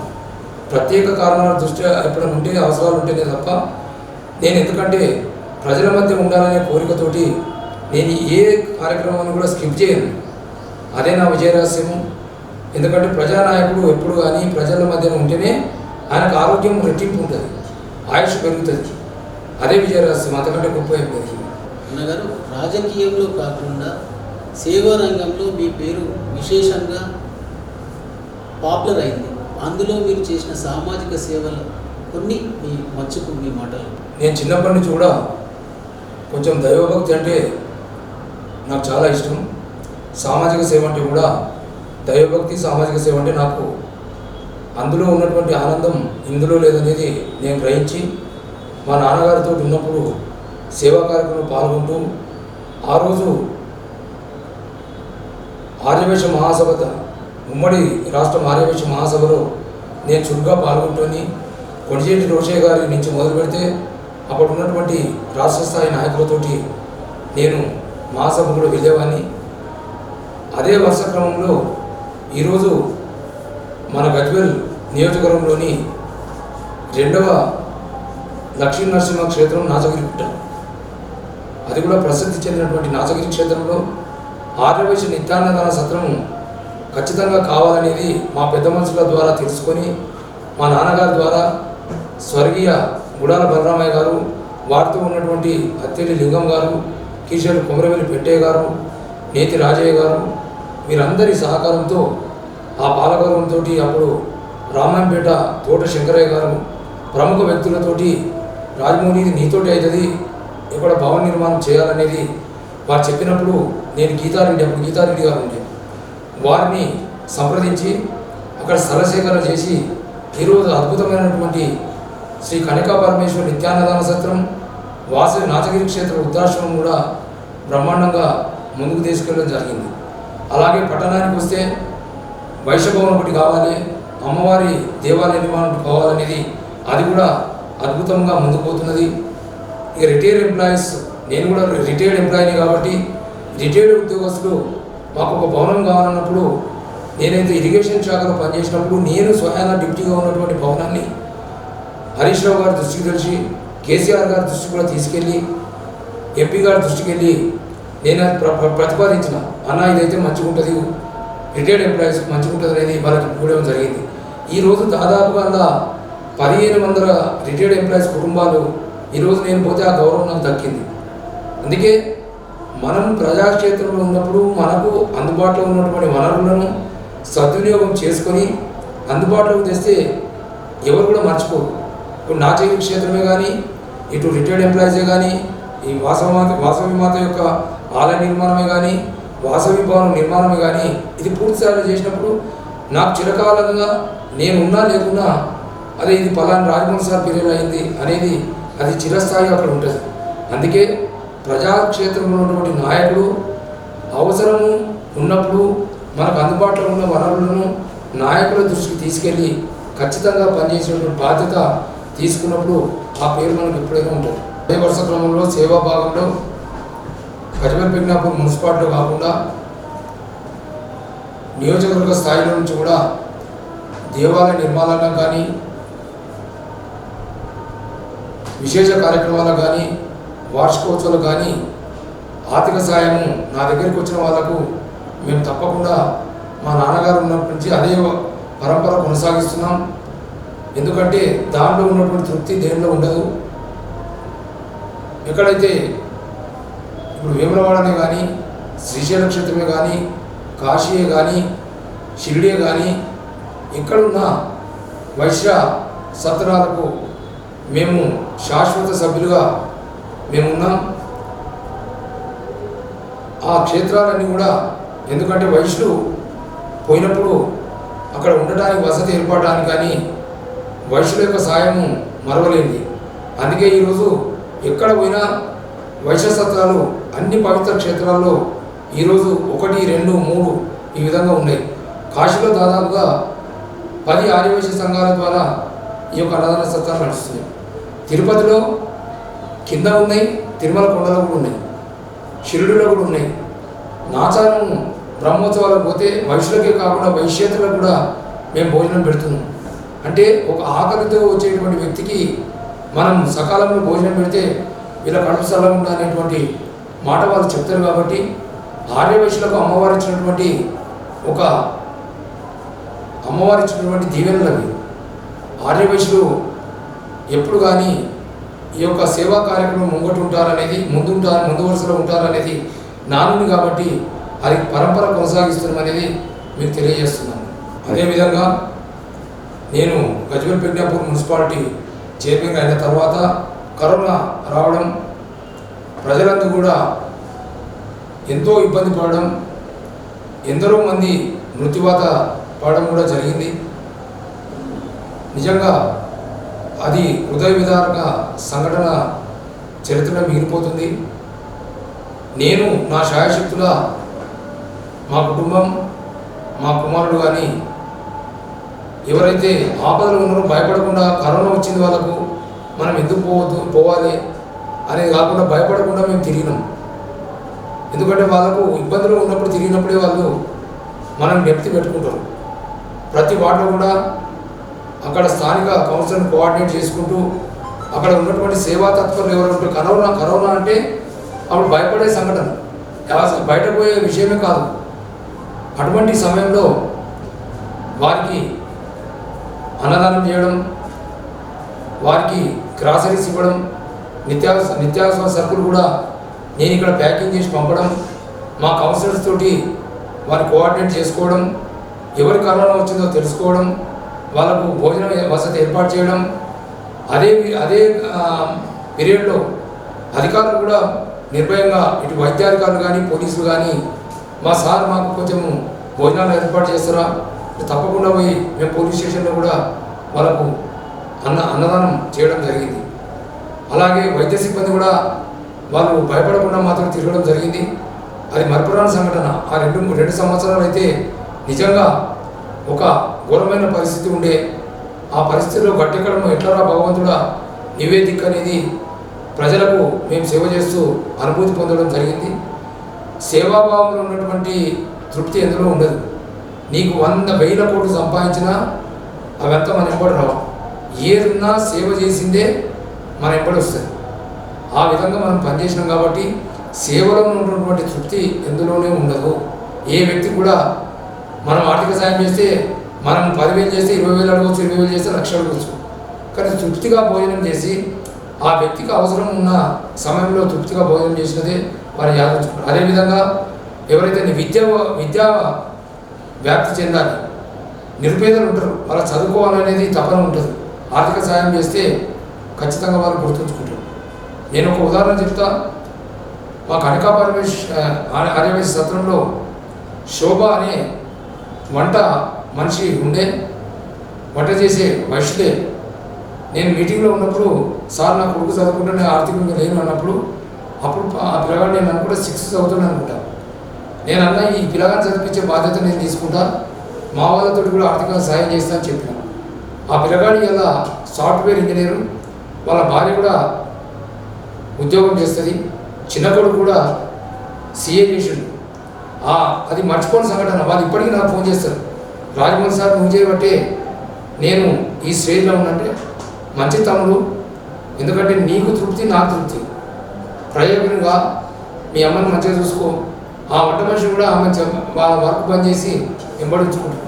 అంటే ఒక చిన్న సాయము వారి జీవితాంతం ఉపయోగపడుతుంది. విద్యలో ఉన్నటువంటి గొప్పతనం అది. ఒక హాస్పిటల్లో ఒక మనిషి ఉంటాడు అనుకో, నాకు ఈ మెడిసిన్స్ లేవంటే మనం పోయిస్తే వాడు ఎంతో తృప్తి పడతారు. అప్పుడు కరోనా సమయంలో మా పారిశ్రామిక ఉద్యోగులు కరోనా బారిన పడ్డారు. అప్పుడు 1వ వార్డు చందు, 4వ వార్డు శివ, మేము అక్కడ పోయి ఆ కార్మికులకు పోయి అక్కడ ఆర్వీఎంలో జాయిన్ చేసి వాళ్ళతో మాట్లాడి వాళ్ళకి గ్రాసరీస్ ఇప్పించి వాళ్ళకు త్వరలోనే స్వస్థత చేకూర్చి ఇంటికి తెచ్చే సంఘటన మేము మర్చిపోయాం. అన్నగారు, ఈ ప్రస్తుత తరుణం కేవలం ఒక వార్డు మెంబర్ స్థాయి కన్నా కింది నాయకుడు కూడా హంగు ఆర్భాటం మంది మార్బలంతో తిరిగే ఈ తరుణంలో మీరు గజ్వేల్ ప్రజ్ఞాపూర్ రాజు ప్రథమ పౌరుడు ఇంత ఉన్నత హోదాలో ఉండి సింపుల్గా ఉంటున్నారు. కేవలం కొద్ది మందితో మాత్రమే మీ ప్రయాణం సాగుతూ ఉంది. దాందులో మీ రహస్యం ఏమిటి? మీ వివరణ కూడా చెప్పాల్సిందిగా విన్నపం. అటువంటిది ఏం లేదు. ఒక నాయకునికి ప్రజాక్షేత్రంలో ఉన్నప్పుడు హంగు ఆర్భాటాలు అనేది ప్రజలకు అవసరం లేదు. ప్రజలకు ఏం అవసరం ఉన్నదో మనం చేసుకుంటూ పోయడమే రాజకీయ నాయకుని యొక్క లక్ష్యం. హంగు ఆర్భాట అనేది నడుస్తూనే ఉంటుంది. అది మనము నిరంతరము హంగుతోటి పోతున్నామా ఆర్భాటాలతో పోతున్నామా అనేది అక్కడ క్వశ్చన్ కాదు. అది అక్కడ ప్రజాక్షేత్రంలో ప్రజలకు ఏం అవసరం ఉన్నది, ప్రజలకు ఏం అవసరం ఉన్నది అది తీర్చడమే రాజకీయ నాయకుని యొక్క గురుతర బాధ్యత. నేను ఏ వార్డుకు పోయినా ఖచ్చితంగా ఆ వార్డు కౌన్సిలర్ని తీసుకొని అక్కడ ఉన్నటువంటి నాయకులను తీసుకొని అక్కడ ఉన్నటువంటి అవసరాలను వాళ్ళతో మాట్లాడి అది పూర్తి చేయడమే నా లక్ష్యం. నేను హంగుతోటి పోతున్నా ఆర్భాటంతో పోతున్నా అనేది నేను ఎప్పుడు కూడా దాన్ని అది పెద్ద కౌంట్లోకి తీసుకోను. నేను అక్కడ సమస్యను ఏ విధంగా పరిష్కారం చేయాలి, హంగు ఉన్నప్పుడు ఆర్భాటం ఉన్నప్పుడు నా అందరిని కూడా నేను తీసుకొని పోతాను. అది అవసరం ఉన్నప్పుడు. అవసరం లేనప్పుడు నేను ఒంటరిగా కూడా నేను వెళ్ళిపోతా వాళ్ళకి అవసరం ఉన్నప్పుడు. ఎందుకంటే ఆ వ్యక్తికి నేను అవసరం పడుతున్నా లేదా అనేది ఇంపార్టెంట్ విషయం. నేను దాని మీదనే ఫోకస్ పెడతా, దాని వాళ్ళకు అందుబాటులో ఉంటా, వాళ్ళకి ఏం అవసరం ఉందో తప్పకుండా నేను చేసి పెడతాను. ఒక మున్సిపల్ చైర్మన్గా నేను హంగు ఆర్భాటంతో ఖచ్చితంగా పోయే దగ్గరకు నేను పోతా, అవసరం లేని దగ్గర కూడా అది ప్రజాక్షేత్రం వెళ్ళిపోతూనే ఉంటాను. అంతే తప్ప నేను హంగు ఆర్భాటాలు పెట్టుకొని నేను ఇట్లా చేయాలి అట్లా చేయాలి అనేది నేను ఎప్పుడు కూడా చూడాలి. అదే రహస్యం. గజ్వేల్ పెగ్నాపూర్ మున్సిపాలిటీ అనేది అభివృద్ధి అనేది నిరంతర ప్రక్రియ. నేను అసంపూర్తిగా ఈ యొక్క టర్మ్లో చేసే పనులన్నీ కూడా 100% చేసుకుంటూ పోతాననేది సంకల్పం పెట్టుకున్నాను. అది 90% ఇప్పటికైతే పూర్తి చేసినాను. మిగిలిపోయిన పనులు కూడా నిరంతర ప్రక్రియ కాబట్టి రాబో దినాలలో తప్పకుండా అది పూర్తి చేసేటానికి నా పాలకవర్గమే కానీ ఈ ప్రజలే కానీ ఇక్కడ ఉన్నటువంటి మేధావులే కానీ కార్మిక కర్షకులే కానీ అన్ని వర్గాల ప్రజలే కానీ అన్ని కులాల నాయకులే కానీ వాళ్ళ సహాయం తీసుకొని ముందుకు పోయి ఆ పూర్తి చేయడానికి నా శాయశక్తిగా పూర్తి చేస్తూ రాబో దినాలలో ఇంకా మా కుటుంబానికి ప్రజలు మాకు అవకాశం ఇస్తే అవి కూడా పూర్తి చేసుకొని గజ్వేల్ పెగ్నాపూర్ మున్సిపాలిటీని ఎల్లప్పుడూ కూడా ఒక మంచి స్థాయిలో ప్రథమ స్థానంలో నిలబెట్టడానికి నేను 100% పూర్తి పనిచేస్తానని మీ ద్వారా తెలియజేస్తున్నాను. గారు గజ్వేల్ పెగ్నాపూర్ మున్సిపల్ చైర్మన్గా దాదాపు 4 సంవత్సరాల దాటిపోతూ ఉంది. త్వరలో ఈ పాలకవర్గం ముగింపు అది మనకు తెలిసిందే.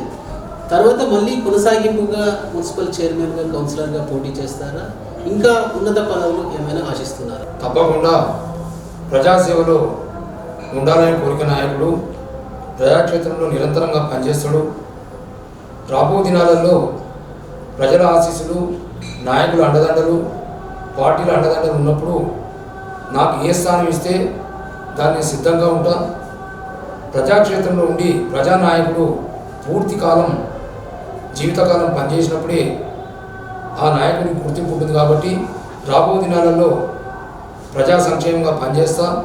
నాకు ఏ అవకాశం ఇచ్చినా భగవంతుడు దాన్ని స్వీకరించి ముందుకు పోతానని మీ ద్వారా తెలియజేస్తాను. రాబో దినాలలో ప్రజా ఆశీస్సులతో, ప్రజలందరి అండదండలతో, ముఖ్యంగా బీఆర్ఎస్ పార్టీ నాయకత్వం, గౌరవ ముఖ్యమంత్రి కల్వకుంట్ల చంద్రశేఖరరావు గారి ఆశీస్సులతో వారు రాబో దినాలలో ఏ నిర్ణయం తీసుకుంటే ఆ నిర్ణయాన్ని కట్టుబడి నాకు ఏ అవకాశం కల్పించినా నేను ముందుకెళ్తూ నా యొక్క లక్ష్యం ఒకటే, గజ్వేల్ నియోజకవర్గంలో మంచి గుర్తింపు పొంది ప్రజాక్షేత్రంలో ఉండాలి. గజ్వేల్ పెగ్నాపూర్ మున్సిపాలిటీని అగ్రగామి మున్సిపాలిటీగా ఉంచాలి. నాకు ఇచ్చిన, మా కుమారునికి ఇచ్చిన ఇక్కడ నాయకత్వాన్ని, ఇక్కడ నాయకుల అండదండలతో తప్పకుండా నేను ముందుకు పోతానని, కేసీఆర్ గారి ఆశీస్సులతో వారు ఏ స్థానం కల్పించినా నేను తప్పకుండా ప్రజాక్షేత్రంలో ఉండి ప్రజలకు సేవ చేస్తాననేది మీ ద్వారా తెలియజేస్తున్నాను. ఇంకొక 6 నెలలు అయితే పూర్తయిన తరుణంలో రాబో దినాలలో ప్రజాక్షేత్రంలో ఉంటూ కాలమే నిర్ణయిస్తుంది. కాబట్టి బీఆర్ఎస్ పార్టీ ఆదినాయకత్వం గౌరవ కల్వకుంట్ల చంద్రశేఖరరావు గారి ఆశీస్సులతో ఏ నిర్ణయం ఇచ్చినా వారు ఏది నిర్ణయించినా తప్పకుండా స్వాగతించి ప్రజాక్షేత్రంలో పదవి ఉండని పదవి లేకపోనేది ప్రజాసేవనే పరమావధిగా ముందుకెళ్తానని తెలియజేస్తూ ఆదినాయకత్వం ఏది ఇచ్చినా తప్పకుండా స్వీకరించి ఈ గజ్వేల్ ప్రజ్ఞాపూర్ మున్సిపాలిటీ ప్రజానీకానికి నేను అందుబాటులో ఉంటానని ఈ వంశపారంపర్యంగా మా కుటుంబానికి ఏ అవకాశం వచ్చినా తప్పకుండా స్వీకరించి ప్రజాక్షేత్రంలో తప్పకుండా ఉండి ప్రజల పక్షాన్ని కొట్లాడుతూ ప్రజల బాగోగుని చూస్తానని మీ ద్వారా తెలియజేస్తూ కేసీఆర్ గారి ఆశీస్సులతో మాజీ మంత్రి హరీష్ రావు గారి సహకారంతో నేను ముందుకెళ్తానని తెలియజేస్తూ నాకు ఏది ఇచ్చినా స్వీకరిస్తానని భగవంతుని కృప వల్ల అది ఏది వచ్చినా తప్పకుండా ముందుకెళ్తానని తెలియజేస్తున్నాను. అన్నగారు, మీరు తండ్రికి తగ్గ తనయుడిగా మీరు రాజకీయంలో ఎంతో కృషి చేస్తూ, అలాగే మీ తనయుడు తాతకు తగ్గ మనవడిగా తను విశేషంగా కృషి చేస్తూ పబ్లిక్లో ఎంతో పేరు తెచ్చుకున్నాడు. తనకు మీ వంతు సపోర్ట్ ఏ రకంగా ఉంటుంది? రాబోయే కాలంలో రాజకీయంలో తను రాణిస్తాడా? తప్పకుండా. ఎందుకంటే ఈరోజు యువతనే రేపటి భవిత కాబట్టి నా కుమారుని ప్రస్తావన మీరు తెచ్చారు కాబట్టి సాఫ్ట్వేర్ ఉద్యోగిగా 12 ఏళ్ళు సాఫ్ట్వేర్ రంగంలో పనిచేసి దాదాపుగా 25 లక్షల ప్యాకేజీ వదులుకొని ఈరోజు ప్రజాసేవ చేయాలని ముందుకొచ్చినటువంటి యువకునిగా నేను తప్పకుండా స్వాగతిస్తా. ప్రజాక్షేత్రంలో ప్రతి వ్యక్తి తనంతట తాను ముందుకెళ్ళి అందరి మన్ననలను పొందినప్పుడు తప్పకుండా ఒక తండ్రిగా నా దీవెనలు ఎప్పుడు ఉంటాయి. యువత ఎప్పుడు కూడా ముందుకుండాలని నేను కోరుకుంటా. గజ్వేల్ ప్రజ్ఞాపూర్ మున్సిపాలిటీలో మా యొక్క కుటుంబ నేపథ్యం ప్రజలకు సేవ చేయడమే మా లక్ష్యం కాబట్టి భగవంతుడు అవకాశం కల్పిస్తే, ఆదినాయకత్వం ఆశీస్సులిస్తే నాతో పాటు మా కుమారుడు ముందుకు రావాలని కోరుకుంటా. ఏ యువత ముందుకు వచ్చినా స్వాగతించే నేచర్ నాది కాబట్టి అందులో నేను తప్పకుండా నా యొక్క సహకారం ఉంటుందని తెలియజేస్తున్నాను. నగర్ గజ్వేల్ ప్రజ్ఞాపూర్ మున్సిపల్ చైర్మన్గా మీరు బీఆర్ఎస్ పార్టీ తరఫున కొనసాగుతూ ఉన్నారు. కేంద్రంలో బీజేపీ ఉంది, రాష్ట్రంలో కాంగ్రెస్ ఉంది. ప్రస్తుత తరుణంలో గజ్వేల్ ప్రజ్ఞాపూర్ రింగ్ రోడ్ కానీ ఇంకా కొన్ని అసంపూర్తిగా మిగిలిపోయిన ఈ పనులను మీరు ఏ రకంగా పూర్తి చేస్తారని అనుకుంటున్నారు? మీ మాటలతో. తప్పకుండా ఒక మున్సిపల్ చైర్మన్గా ప్రజా అవసరాల దృష్ట్యా గత 10 ఏళ్ల నుంచి అభివృద్ధిలో తీసుకుపోయిన తరుణంలో కొన్ని మిగిలిపోయిన కార్యక్రమాలు, అభివృద్ధి పనులు పట్టణంలో ఉన్నాయి. ఔటర్ రింగ్ రోడ్ పూర్తిగా లేదు, లబ్ధిదారులకు 2 BHK రాలేదు, వాళ్ళకు హ్యాండ్ ఓవర్ చేయలేదు. తర్వాత ఇంటర్నల్ రోడ్, అంతర్గత రోడ్లు, సీసీ రోడ్లు కొన్ని మధ్యలోనే ఉన్నాయి, పురోగతిలో ఉన్నాయి. ఇంకా కొన్ని ఫండ్స్ అవసరం ఉన్నాయి. అలాగే ఈ యొక్క మిగిలిపోయిన కార్యక్రమాలన్నీ కూడా ఇప్పుడున్నటువంటి కాంగ్రెస్ ప్రభుత్వాన్ని, అలాగే కేంద్రంలో ఉన్నటువంటి బీజేపీ ప్రభుత్వాన్ని తప్పకుండా నా వంతు మున్సిపల్ చైర్మన్గా వారితో సహకరించి అవసరమైన నిధులు చేయడానికి, తీసుకురావడానికి నా వంతు కృషి ఎల్లప్పుడూ ఉంటుంది. ఏ పార్టీ అయినా సరే ప్రజల అవసరాలు తీర్చడమే పార్టీలో గల లక్ష్యం. అది తప్పకుండా వాళ్ళతోటి కోఆర్డినేట్ చేసుకొని అవసరమైన నిధులు తెచ్చుకొని వారితో మాట్లాడి తప్పకుండా పూర్తి ఏవైతే అసంపూర్తిగా ఉన్న పనులు ఉన్నాయో అవి పూర్తి చేయడానికి ఒక మున్సిపల్ చైర్మన్గా వారిని కలుపుకొని పోవడానికి నా శాయశక్తిలో పనిచేస్తానని తెలియజేస్తున్నారు. మీరు రాజకీయ అరంగేట్రం చేస్తున్న తరుణంలో మీకు శత్రువులు కానీ మిత్రులు కానీ ఎవరైనా ఉన్నారు? నాకు రాజకీయంలో వచ్చినప్పటి నుంచి నేను శత్రువులు అనేటువంటి ఇవ్వలేరు, అందరూ నా మిత్రులే. నేను అందరినీ కలుపుకోయే వ్యక్తిగా నా వ్యక్తిత్వం కాబట్టి నన్ను ఏ పార్టీ కూడా విమర్శన చేయడానికి వాళ్ళు ముందుకు రారు. 100% నేను విశ్వసిస్తాను. ఎందుకంటే నేను ఆ కోణంలో నేను వాళ్ళని చూడ కాబట్టి నన్ను కూడా వాళ్ళు స్వాగతిస్తారు. కాంగ్రెస్ ప్రభుత్వం కానీ బీజేపీ పార్టీ నాయకులు కానీ ఇంతెందుకు నేను 4.5 సంవత్సరాలు అన్ని పార్టీలను, అన్ని వర్గాలను, అన్ని కులాలను కలుపుకొని పోయినా కాబట్టి నేను విజయం సాధించాను. రాబో దినాలలో కూడా నా విజయ రహస్యం అదే. నన్ను ఇంతవరకు కూడా ఏ పార్టీ రాజమౌళి అనే వ్యక్తిని ఒక చైర్మన్గా ఈయన ఫిట్ కార్డ్ అనేది ఏ పార్టీ కూడా సాహసం చేయదు. ఎందుకంటే ఆ పద్ధతిలో నేను పోలేదు కాబట్టి ఇంకా ముందు కూడా నేను కలుపుకొనే పోతా. ఏ పార్టీని కూడా నేను బీఆర్ఎస్ పార్టీలో ఉన్నా ఖచ్చితంగా వాళ్ళతోటి అవకాశం ఉంటే వాళ్ళ సాయం తప్పకుండా తీసుకుంటే వాళ్ళతో కొట్లాడతా తప్ప నేను ఎప్పుడు కూడా వదిలిపెట్టాను వాళ్ళని. అది నేను నా వ్యక్తిత్వం. అది అన్నగారు, మీరు బీఆర్ఎస్ పార్టీ తరఫున విజయం సాధించి గజ్వేల్ ప్రజ్ఞాపూర్ మున్సిపల్ చైర్మన్గా విజయ దుందుబి కొనసాగిస్తున్నారు. కానీ కేంద్రంలో బీజేపీ, రాష్ట్రంలో కాంగ్రెస్ ప్రభుత్వం ప్రస్తుత తరుణంలో కొనసాగుతూ ఉన్నది.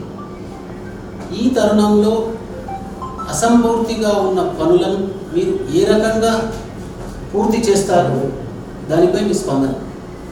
చాలా గుడ్ క్వశ్చన్ శేఖర్ గారు, మంచి క్వశ్చన్ అడిగారు. వాస్తవంగా ప్రస్తుత తరుణంలో నేను బీఆర్ఎస్లో మున్సిపల్ చైర్మన్గా ఉన్నాను. రాష్ట్రంలో కాంగ్రెస్ ప్రభుత్వం ఉంది, కేంద్రంలోనేమో బీజేపీ ప్రభుత్వం కొనసాగుతుంది. కాబట్టి ఇక్కడ యువతకు ఏదైతే అవసరం ఉన్నదో స్పోర్ట్స్ హబ్ కేసీఆర్ గారు శాంక్షన్ చేయడము, అలాగే ఫుడ్ ప్రాసెస్ యూనిట్స్ కూడా ఈసారి ఆయన ముఖ్యమంత్రిగా వస్తే పూర్తి చేస్తానని చెప్పడం జరిగింది. ఇక్కడ ఈ స్పోర్ట్స్ హబ్ అనేది యువతకు చాలా ఇంపార్టెంట్. ఇక్కడ దాదాపుగా 5-6 వేల మంది క్రీడాకారులు ప్రతినిత్యం కూడా వారు వివిధ క్రీడల్లో పాల్గొంటున్నారు. గతంలో ఎన్నో స్పోర్ట్స్ కార్యక్రమాలు ఇక్కడ కొనసాగించినాం. ఆ స్పోర్ట్స్ హబ్ పూర్తి చేయడం చాలా అవసరం.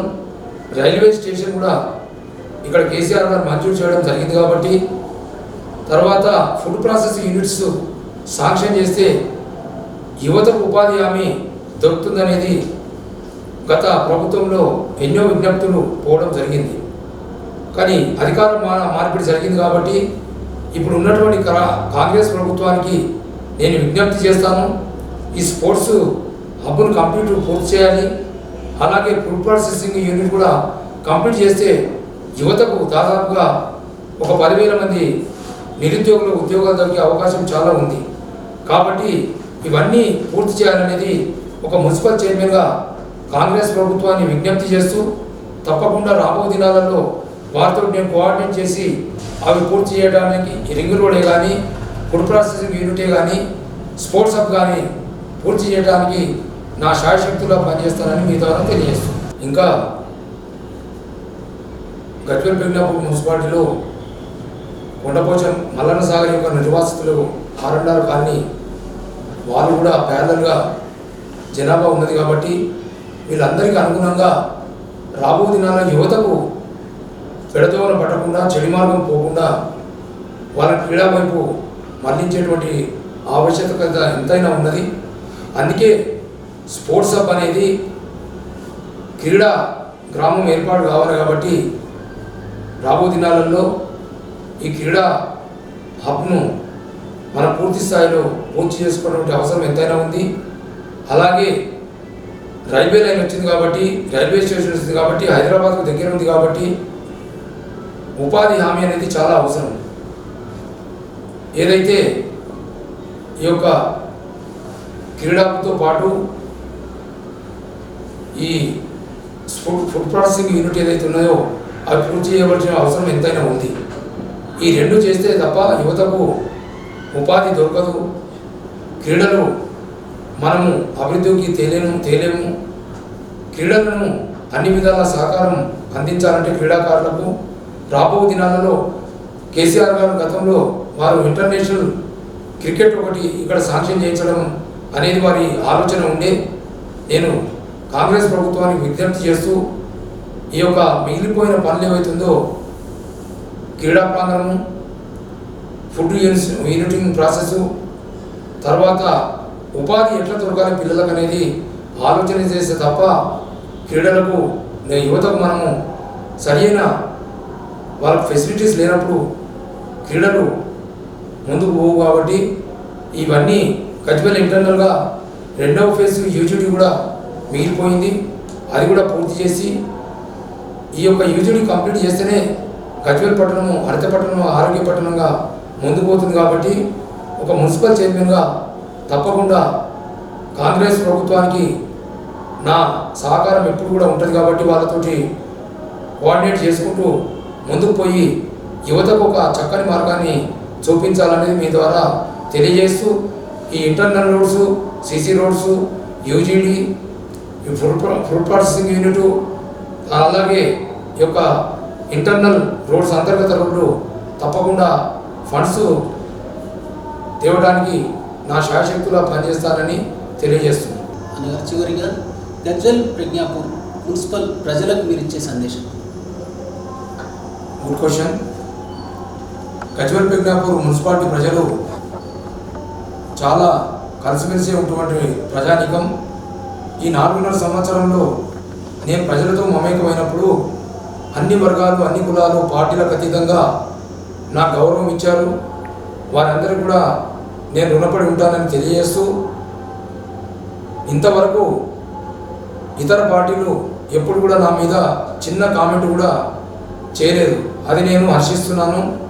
ఎందుకంటే కాంట్రవర్సీగా పోకుండా నేను అన్ని వర్గాలను, అన్ని కులాలను కలపకపోయి మా నాన్నగారు సర్పంచ్గా ఉన్నప్పుడు కూడా చూస్తుంటే ఆయన ఏ పార్టీలకు అతీతంగా పనిచేసినటువంటి వ్యక్తి. అదేవిధంగా నేను కూడా అలవర్చుకొని ఈరోజు పార్టీలకు అతీతంగా మా పాలకవర్గంతో పార్టీలకు అతీతంగా పనిచేసి నా యొక్క ధ్యేయం ఒకటి గజ్వేల్ సమగ్ర అభివృద్ధిని నేను ముందుగా పెట్టుకొని ఇక్కడ ఉన్నటువంటి మౌలిక సదుపాయాలు ఏమున్నాయి, మనకు వనరులు ఏమున్నాయి, ఆ వనరులను ఎట్లా వినియోగించుకోవాలి, ప్రజలకు ఎట్లా అందుబాటులో ఉండాలి, ప్రజలకు వాళ్ళకు మెరుగైన సేవలు ఎలా వాళ్ళకు చేయాలనేదే ముందుకు పోతూ ఈరోజు అన్ని వర్గాలను, కులాలను ముందుకు తీసుకెళ్ళింది. కాబట్టి ఈ యొక్క విజయాన్ని నేను మున్సిపాలిటీలో తీసుకుపోవడము జరిగింది.